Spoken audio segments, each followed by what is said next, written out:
Hi, everyone. Kylie K here with Kylie's Corner. Guess who's on today? It's Lauren. Hi, Hi, everyone. Lauren. Look, can I just start by loving up on Lauren a little bit? Because this lady has been a rock for me for the last almost 10 years now. Has it been almost 8 years? It's Something 10 like years that. in December. Oh Not that my I'm counting. God. Oh my God. Stop. The Okay. 23rd of We December. we're gonna Yep, come back I on know. here with a Mhm. beverage and celebrate. I don't care if it's your 8 o'clock in the morning, we're gonna do it, okay? I can do a mimosa or a I love Bellini. No worries. um, you have been my rock for the last 10 years, and I have to say that a lot of people out there struggle and don't have a community, and like you are such an important person for me in my community sense, and I don't know, in all honesty, where I would be without you. I would be, even like, could you imagine me without a little bit of soft Lauren vibe going on?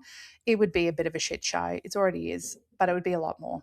So there you go. Mm. So here is Lauren. Okay, so Hold on, I um need to respond to that no, because you don't. you no, yes, I do, because you have been mine for the last 10 years also, and I don't know what I would have done without you, and I was actually thinking about this the other day because we met in a session because I needed your help, and then I kind of just when, I just couldn't not be your friend. I think it's the first time that's ever happened to me.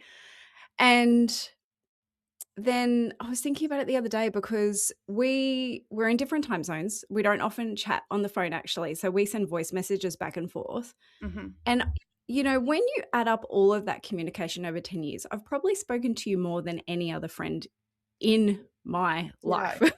Ditto. And we would literally send each other like 15-minute mini podcasts like every other Yeah, day. There were exactly. times that I'd be in my bullshit, but most of the time when I wasn't in my bullshit, we would be talking like every other day. It was my Yeah. podcast. It was fan Yep. it's a Yep. fantastic life, and like, I don't know what I did to deserve you, but I'm have you, and you're never going anywhere, and when it comes Mm. time, I'm just gonna stuff you, taxidermy style, put you on my mantle, and just have you here. I know, that's what I'm gonna do. I'm Okay. sorry to your children and your husband, it's gonna be me. Okay, so, was that Alright. awkward enough? Excellent. A So little. Let's yeah, no, move on. okay, it's okay. So, look, I have so much I wanna talk about, and now Mhm, I'm like, I don't know which way to go. And I think because okay, I'm just gonna rip the Band-Aid off and go the heavier route. Okay, mhm, so you are very knowledgeable in a lot of different things. You are certified in, and trained in a lot of modalities. mhm. And I'm not gonna lie, there was a point in my life where you were like, "I signed up for another course, I signed up for another course," and I'm like, "Why are you doing this when you have the answers within?" And, even after that, you are still signed up for courses currently. Mhm. So, I have um 3 that I've purchased that I haven't yet done. Yes, continue. so listen, is that a human design thing or is that a frequency thing? What is that?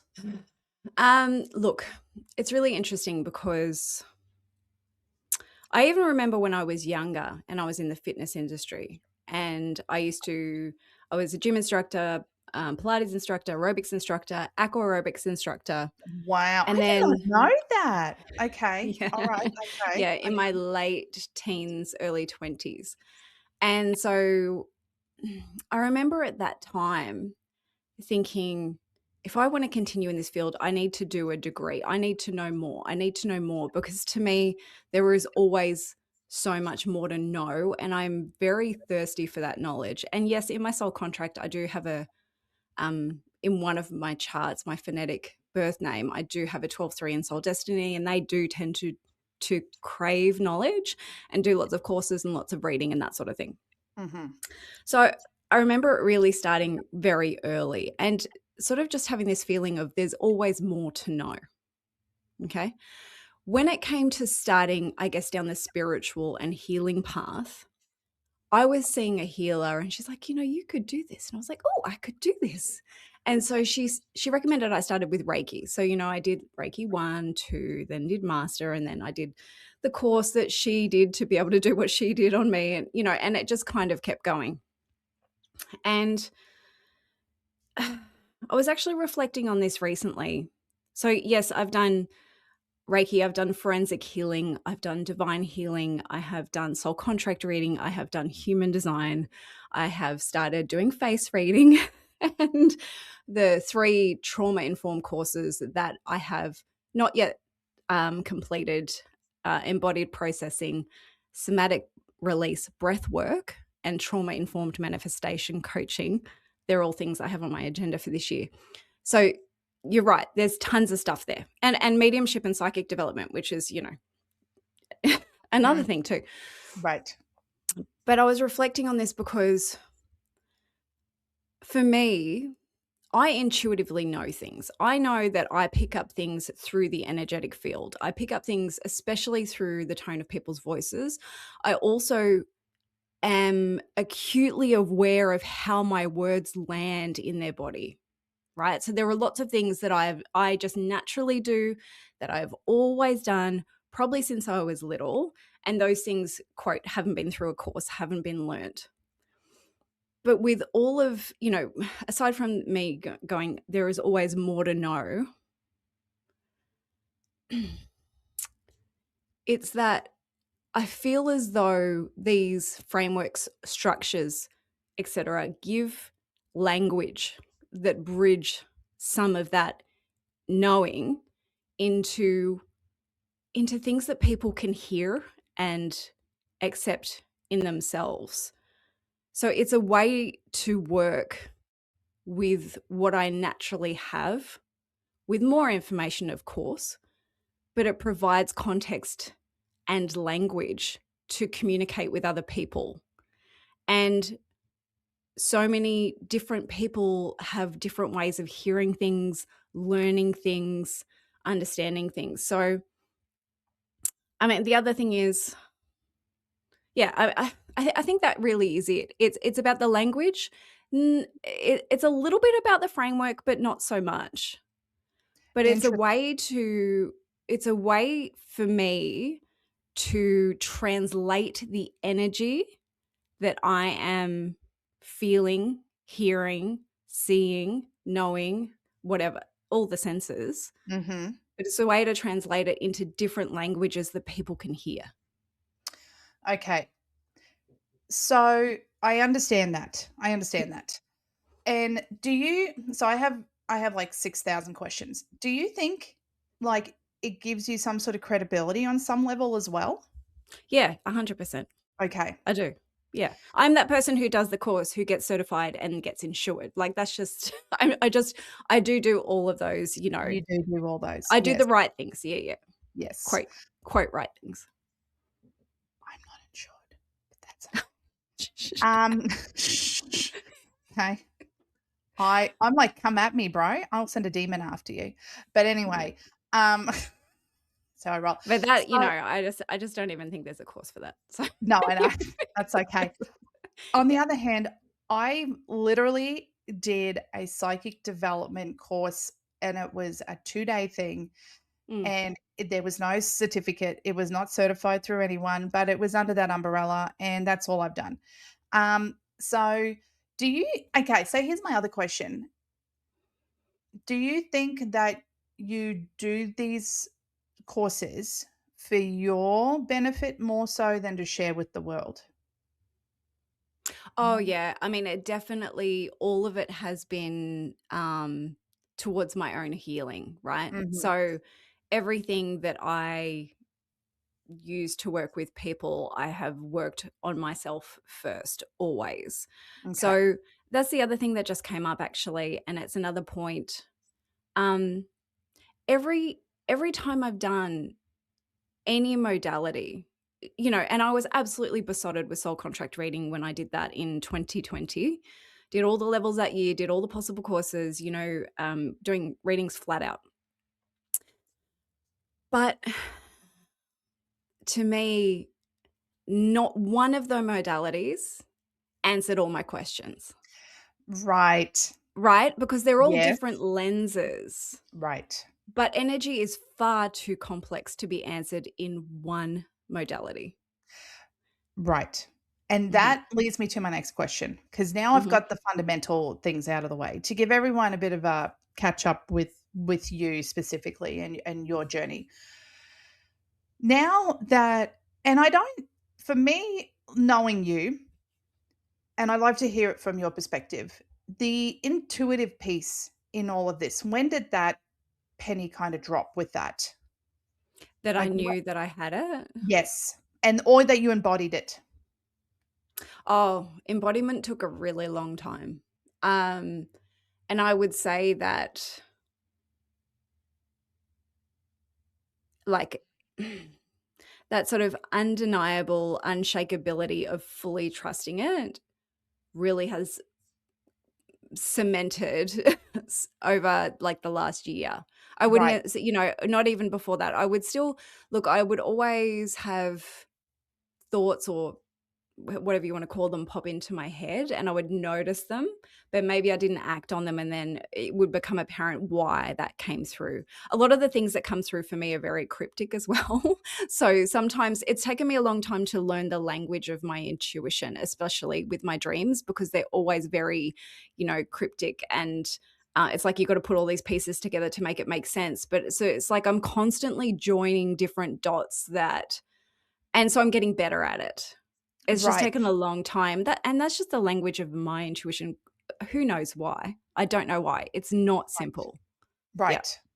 And that is it's such an interesting thing to hear that the embodiment piece maybe in the last year has taken place, Mm, because I remember walking around Darling Harbour with you and you were like, "I don't know, like I'm really interested." And I we're all like mutual friend who introduced us, Joe, is like, "Lauren is so intuitive, like she's a medium."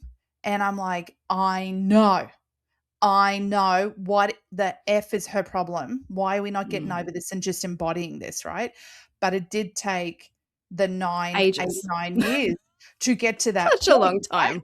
It Yeah. did. And now that you are really working with clients who Mm, from so here's my other question. So you are actively practicing, mm, I'm gonna use it as a verb.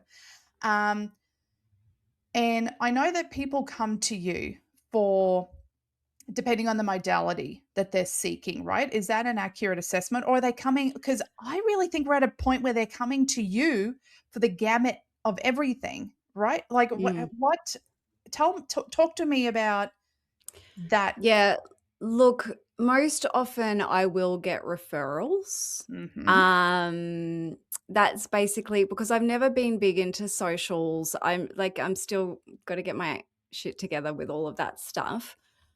Most often it's a referral, and most often someone's coming for a reading.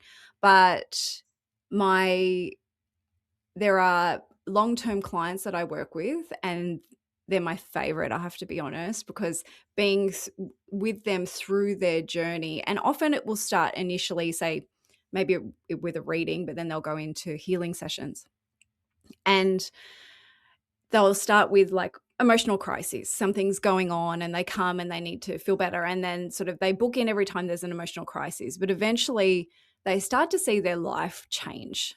And it's because they're really connecting more into their spiritual selves and their intuition as well, right? So they really Right. start to come online if they haven't already.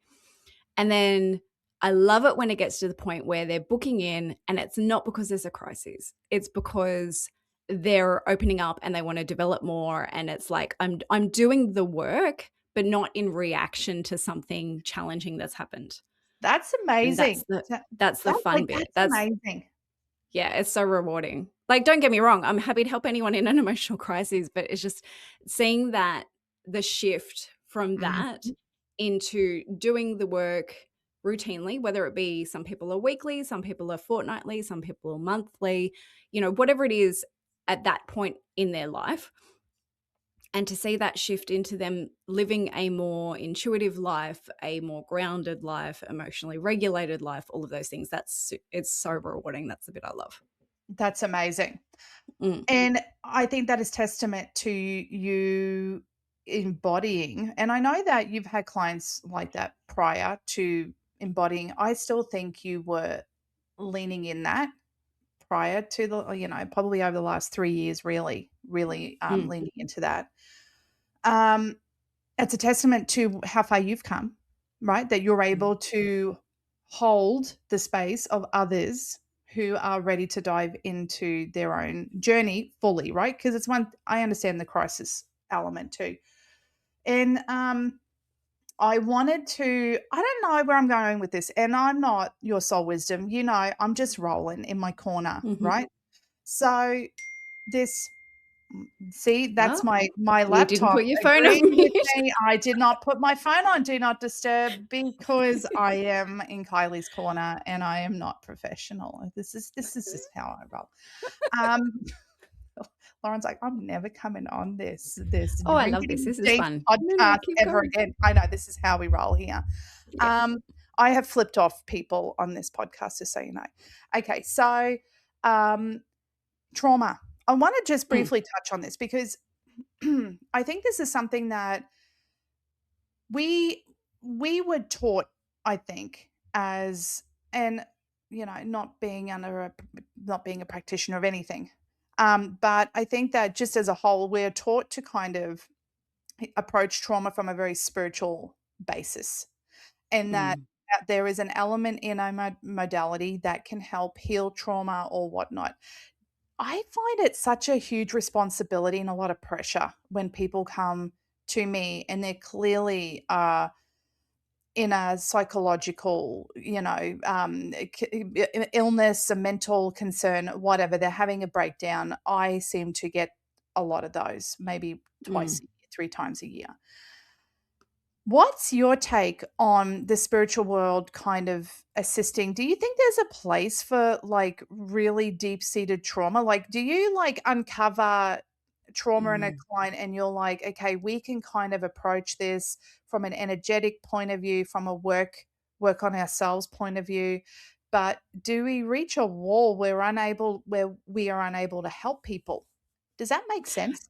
Definitely. I mean, I would absolutely refer someone if they were in a state that really needed, whatever whether it's a psychotherapist, there you go again, I whether am it's, so what is go okay, it's on do not disturb, I promise you. I'm just gonna okay, you go on, go on. no, no. It's just So agreeing with so you.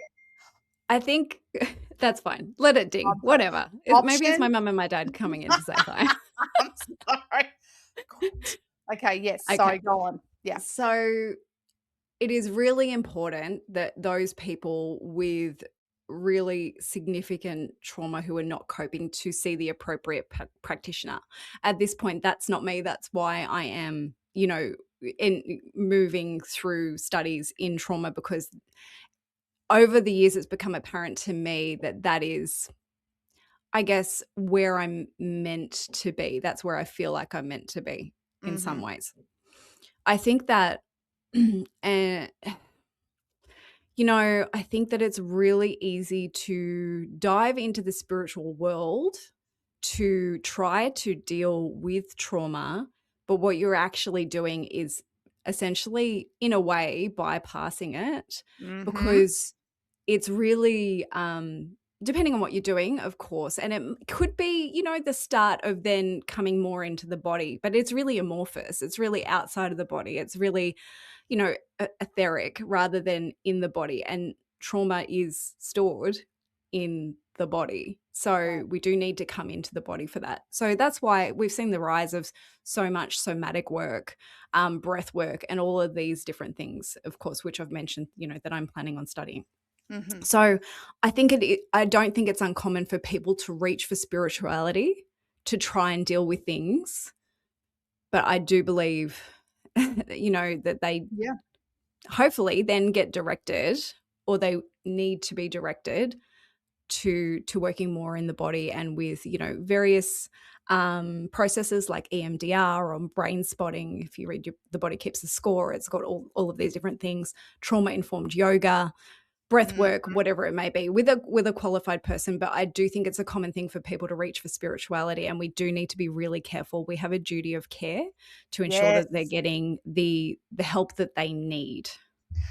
absolutely. And I think that it is there is an element of spiritual healing that places responsibility on the external. Like, oh, it might be Mm. a ancestor, it might be a contract I made, it's a past life, it could just be something that's triggering something within me. And I think that everyone wants that as a simple thing to like just get in, remove it, surgically remove it, get rid of it, whatever it is, energetically speaking. And I think that there is absolute benefit to that. And I think that there is benefit in the physical body, supporting the physical body through, you know, yoga and breathing and EDMR and whatever, all this different things. And I clearly don't know shit about. But I understand it's there and it is absolutely beneficial. And I think that there is Mm. that third piece, and that is the mental, the psychological self. And I think Yeah. that it's it is hard because a lot of people can't obtain that level of care because it is priced out of a lot of people's range. People usually need it at an immediate basis. There's no appointments, and it's something that you know I I I hope that people out there understand that these tools are there to support them during this. So you can absolutely tap into other modalities and practitioners in a spiritual sense and a physical sense to help with that. But there is that other thing that we don't talk about in the spiritual world. It's almost like they kind of rub up against each other a little bit. Mm. I don't know what that is. Maybe it's a me thing. I don't know if you pick up on that, but Yeah, no, I do. It's almost like a little bit like, there could be that little bit of tension between more, natural medicine and allopathic medicine, right. it's almost like a little bit like that sort of a thing. I mean, I believe everything is important. I don't subscribe to any one thing. So Mhm. I put myself in therapy when I was 20. Yep. I went and saw a psychologist. I was there for a year. Um, and that was hugely beneficial to me at that time. And I would absolutely do it again if I needed to. And I think it's really important that people are aware that you might need different things at different times, and that Mhm. will suit you then. And there's no, it's just whatever you need. So this is the thing in my journey too, what I've noticed, I don't know if this relates to what we're talking about, but I'm going with it. I Korner. might have done healing sessions with someone, like so spiritually based healing sessions, um, and worked on an issue, right? And then I'll go to my chiropractor who also does neuro emotional technique, Mhm. which is there are scientific studies of it. They do brain scans, the area of the brain lights up when there's a trigger, all of these things. So, and I've been doing that for 14 years. Okay. So I've been doing that consistently for 14 years. And I might go in a session and I have an aha moment and we release something, but then that's exactly what comes up with him to release from my body. So sometimes it's multi-layered and you need to hit it from different angles. I kind of, Mhm. the image I see in my head is like if you've got a circle, there are all these different arrows pointing to the circle, and like all of these different things need to be worked on to get there. So it depends how complex it is. I guess it also depends. We're all different. So, it Yes. might be a different way for someone else, but it is all important. The physical, the mental, the emotional, the spiritual. There is, and it's a balance between them. And sometimes you might lean more into the physical. Sometimes, and that was definitely me, I guess, reflecting on it. I went from physical, lots of years of physical, to lots of years of mental, Mhm. to lots of years of spiritual, Mhm. and emotional was kind of scattered through there. And Right. so now I would say I have a very balanced approach, having dived in deep and been very focused on each one of those. And that's Right. why I say everything is important. And that's why there will never be enough modalities for me to ever Clearly. feel like I know it all. Right. But that's the other thing because often I'm in a session and things just come to me. Okay, so that's my intuition, whatever, whatever you wanna call it. Mhm, And it'll be something from one of these things that I need to, tell that person. mhm, And I haven't of course, I've had a few times where I'm like, "Okay, you need to see Kylie or you need to see Amanda," or, "Hey, I think it'd be a good idea to see this person."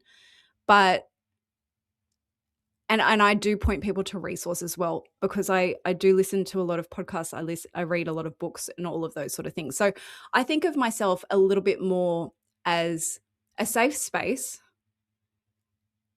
an intuitive safe space mhm. with a lot of resources that can respond to what's in front of me and point people sort of or gently nudge them or walk with them in the right direction. Right. And I do wanna end this particular part 1. There will be part 2, Mhm. people. And I will put my phone on do not disturb properly. Um, so I know right now you are in a kind of waitlisted situation because Yes. you are pretty busy. And um, there is a waitlist situation. But I do want to say for anyone out there who is ready to kind of embark on this, um, I want the wholeness is coming to mind, like the wholeness Mm. journey with you. Um, I do have to say that everyone is different, but what you really bring to the table is there is this very much unspoken connection that you tap into between people, and you're able to pull out these threads that are maybe something to think about, something that can be worked on. And then you pull into your bag of tricks, of modalities, and I mean that with all, I know respect. you do. With your bag of tricks, you pull them out, and then you apply whatever you feel. And, like, I'm sitting here I have beaten myself up over the way I am for a number of years, and it Mm. was actually through you with the human design stuff recently in the last, like, 6 to 8 months or so that really made me okay with how I am because now I'm like, I feel validated because that's exactly how I am. And I wouldn't have known that unless you went and learnt it. So thank you. Awesome. So thank you. So it has given me permission to be a little bit more fuck off with everything. So you know. Can I jump in and say something? Absolutely. Yeah. Okay. So I remember a conversation I was having once with a friend who's also a healer who I'd done some courses with and we became friends.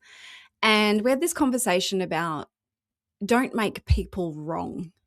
And that comes up for me so often, just not that I need to consciously think about it, but I think it's such an important piece because predominantly you're hearing all this information how to better your life, how to heal yourself, what is right, what is wrong, what is this. The greatest joy that I have is helping people to understand why they are the way they are, who they are, and what is so good about that, right? Right. Right. Because, you know, I think I fell into the trap so much of trying to do self improvement. And where I ended up, not that I will ever stop working, but where I actually ended up is I've actually avoided what the gift of myself actually is. Right. Because I So, know that you've been mm, labeled as being too sensitive by people around you, but mm, that is your biggest gift. absolutely. Could not do anything I do without having that sensitivity. Right. Yeah. And So the yeah, way that people naturally are, helping them see through whatever lens the beauty of that and the magic of that, that really excites me. Mm. love it. I love it. I love it. And that Mm. excites me. And yes, I am thankful that I get to be a part of that and, Mm. have you in my boxer. Just saying. Um, I think we'll have a pause now because we've got Yep. part 2. So, if you are interested in just seeing what Lauren is up to, Mhm. do you wanna share your website or whatever? Sure. It's, laurencalvert.com, so LaurenCalvert.com. And on Instagram, it's love_Lauren_Calvert. And of course, I'll be on here with Kylie and the Your Soul Wisdom Your soul show. wisdom. That's it. That's Mhm. it. We wouldn't That's right. That's why I'm here. Mhm. So, all right. Well, on that note, because I don't know what I'm doing, we'll just end it like this very awkwardly. Hit like and subscribe. I need to Yes, go hit to like, hit interview subscribe, school. watch all Yeah, of the episodes. that's right. Do all the things. And Yep. please send me over recommendations on interviewing school because that's probably my next modality I need to learn is how to actually do this properly because I don't know what I'm Well, doing. maybe you just need like a one sentence to finish with. Thank you for watching. Was that good? No, that was Yeah, terrible. we'll see you All next right. time. I'm just Okay, gonna hit bye end everyone. recording. Right, see everyone for part 2.